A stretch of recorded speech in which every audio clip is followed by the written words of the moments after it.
Estamos tratando de establecer qué nos puede parar la economía argentina para 2025, para el año que está a punto de comenzar.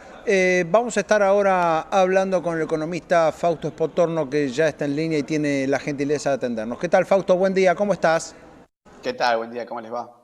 Bueno, contame primero si le tenés que poner, como decimos los periodistas, un título a este 2025. ¿Qué dirías que se puede esperar en materia económica?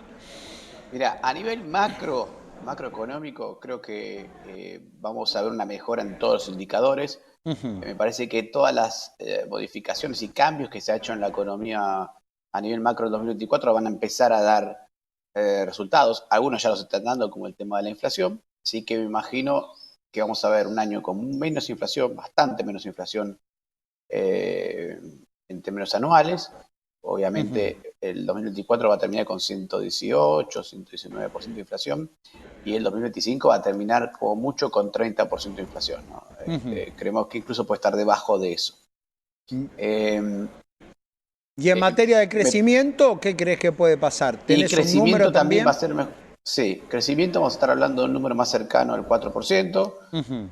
recuperación de la actividad económica. Otra vez, va a seguir siendo medio heterogéneo el proceso, no todos los Ujú. sectores van a crecer a la misma velocidad, porque hay cambios muy radicales a nivel microeconómico en la economía argentina. Algunos productos de políticas gubernamentales y algunos productos del mercado. Ujú. O sea, me refiero a tenés, obviamente, todo el impacto de tarifas de servicios públicos, el reacomodamiento de todo el sector energético que está haciendo que ese sector esté funcionando muy bien. Vas a tener temas, el agro va a tener un tema el 2025. El Ujú. 2024 fue un buen año en materia de crecimiento, no tanto en rentabilidad. El 2024, 2025 me parece que las cosas van a ser parecidas en ese sentido. Buenos Ujú. niveles de volumen, rentabilidad más o menos, ¿no? Porque estamos viendo un efecto negativo de los precios de los commodities a nivel global, ¿no?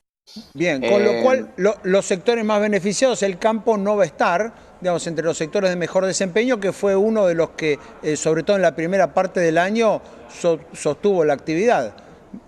sí, yo creo, ojo, cuando lo miremos a nivel de actividad va a haber un Ujú. impacto del campo, porque los números de producción van a ser buenos, pero la rentabilidad se va a comprimir mucho. Yo creo que va a haber mucha más presión para bajar en ese sentido las retenciones, Ujú. porque claro, en la medida en que la economía argentina se alinea con la economía mundial, te encontrás con que el campo argentino corre en desventaja en ese sentido por las retenciones. Entonces, Claro. eh, va a haber una presión por ese lado.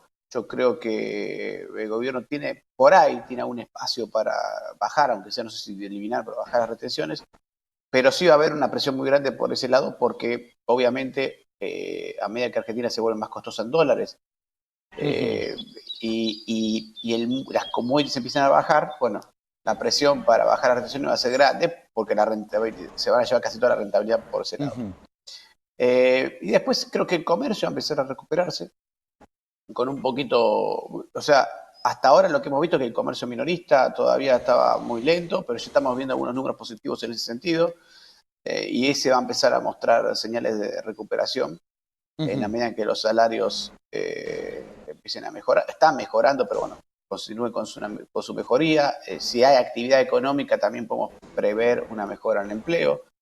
Ujú. Eh, y eso va a llevar a un comercio mucho más dinámico de lo que fue el 2024, ¿no? Bien, Eh, ¿qué crees que va a sí. pasar, Fausto, con el dólar más allá de cuándo se sale del cepo? Ya la pregunta no es si se sale o no, el gobierno ya dijo en 2025 salimos del cepo. Más allá de cuándo, digo, ¿qué crees que va a pasar con el tema de la apreciación de la moneda que sufrió la Argentina este año? Un informe que publicaron ustedes a través de la UADE, muy interesante, decía que lo que está a la vista de todo el mundo, ¿no? Ponía en números y en análisis lo que está a la vista de cualquiera, que una familia gasta casi lo mismo, una familia porteña, en irse de vacaciones a Brasil que en irse a la costa atlántica. Digo, esa clase de fenómeno de este dólar tan particular, inesperado a comienzos de este año, nadie esperaba estar así. Digo, más allá de la salida del cepo, ¿qué va a tener que hacer el gobierno en materia de tipo de cambio? Bueno, Ahí hay múltiples cosas. Ujú. En materia cambiaria, lo que puede hacer el gobierno es salir del cepo, ¿no? Es Ujú. su principal instrumento. Bien. Ahora bien, obviamente cuando vos salís del cepo, tenés que establecer un programa monetario nuevo, digamos, pues, un Mm. nuevo esquema monetario. Y salir del cepo puede llevar a dos esquemas, a tres esquemas rápidamente. Tipo de cambio fijo, que Ujú. creo que es algo que el gobierno no tiene capacidad de hacerlo porque no tiene reservas. Y después viene el famoso tipo de cambio flexible con sus dos variantes. El libre-libre, o sea, Mm. libre-libre es yo no me meto, el que el mercado ponga el tipo de cambio no intervengo para nada, o lo que se llama flotación sucia.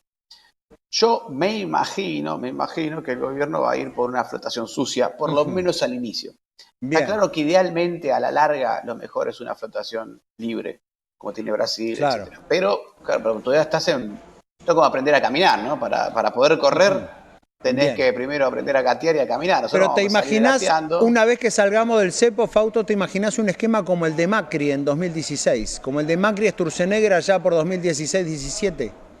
Sí, sí, Ujú. sí, en materia cambiaria, no en materia monetaria, porque Ujú. la Claro, gran diferencia de esa época es el déficit fiscal, ¿no? claramente, sí, sí. Macri tenía un déficit fiscal muy importante, Ujú. que se financiaba mayormente con deuda en pesos y deuda en dólares sobre todo.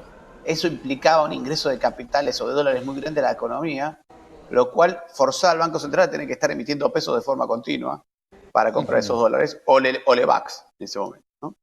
Ese esquema, ese proceso no va a estar. Eso es lo que llamamos nosotros en economía, sobre todo en economía argentina, que es muy importante, es la dependencia del fisco. La Claro. política monetaria depende del fisco, Ujú. tanto si emite pesos o si tiene que salir a comprar los dólares del gobierno. Ujú. En este caso, no. En este caso no va a ser necesario. O sea, vas a tener una política monetaria mucho más independiente de la que Ujú. tuviste en esa época, porque el Estado no va a estar tan necesitado. Así que en ese sentido va a ser diferente. Ahora, el formato instrumental sí va a ser parecido, pero no se va a Ujú. sentir parecido en los resultados, ¿no? Bien. Justamente por este Ujú. tema del déficit fiscal. Bien, me decías, tiene múltiples efectos lo que se decide en materia cambiaria. ¿Sería grave que el gobierno llegue a las elecciones, llegue a octubre, por decir un punto del año, sin haber levantado el cepo? ¿Se puede empezar a generar una expectativa de devaluación que hoy no existe? No sería grave, pero corre riesgo. O sea, creo que salir de cepo, una de las razones por las cuales no se salen de los cepos tan fácilmente es porque es difícil. Ujú. Y una de las razones también por las cuales no hay que meterse, porque después salir es difícil. Claro.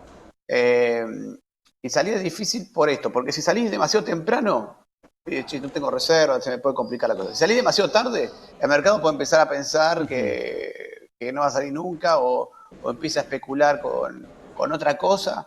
Y en el fondo, al tener un cepo cambiario, tenés dos tipos de cambio siempre. Siempre vas a Claro. tener dos tipos de cambio. Si no, ¿para qué Ujú. quieres un cepo cambiario? Ujú. Entonces, por ejemplo, se te puede abrir la brecha por el tema de las elecciones, por la incertidumbre, que siempre hay ese tipo de cosas, por eso te abre la brecha. Y tenés que salir del cepo después de las elecciones ya es apurado, Ujú. con una brecha más alta. Eh, a ver, perdón, cualquiera de las dos decisiones son difíciles y hay que tomarlo con precaución. Y yo creo que el gobierno en esto está claro que tiene que salir con precaución.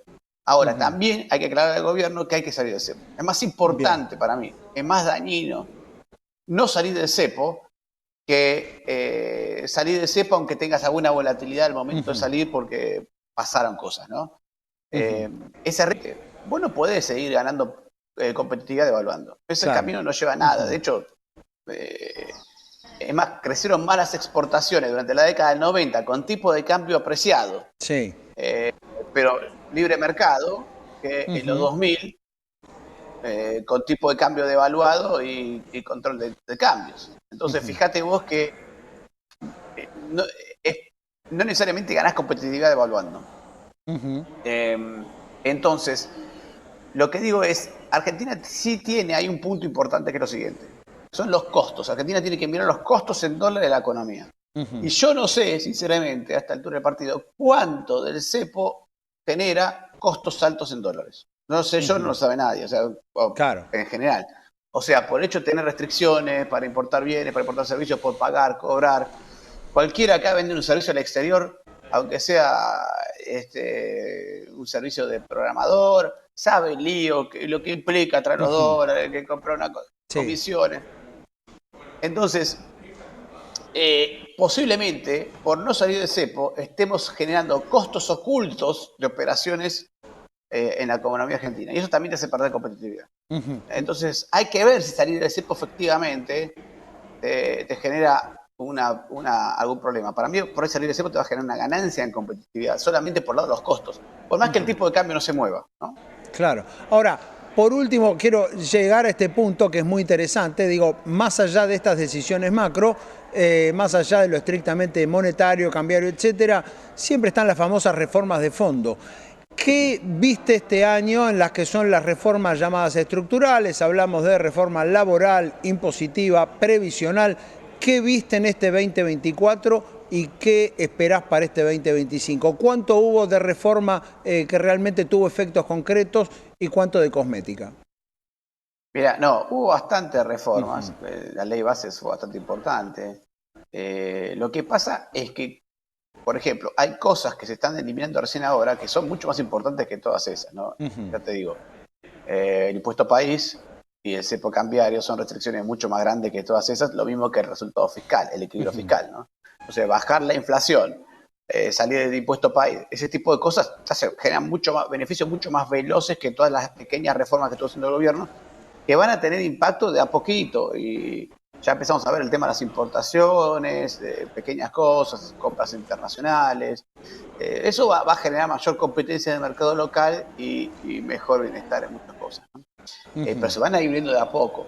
Ahí en todo el set de la ley bases hay un montón de cosas que después estuvo haciendo el propio Sturzenegger, desregulando cosas que son importantes, la caída del ruta y esas regulaciones para esos permisos para transportar cosas al divino botón. Todo eso se va a ir viendo de a poco. Lo que pasa es que el impacto de esas cosas son de baja frecuencia, o sea, no son tan de golpe, pero a lo largo del tiempo se sostiene mucho más, ¿no?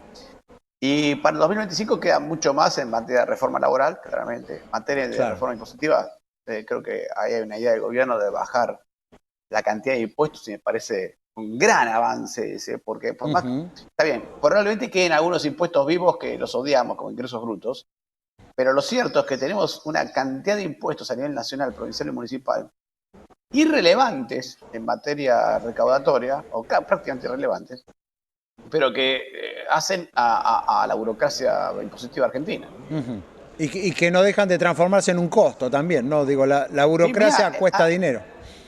Obvio, escúchame, se estiman que hay alrededor de 155 impuestos en Argentina, en total, entre los municipales. Bueno, el 90% lo recaudan 10.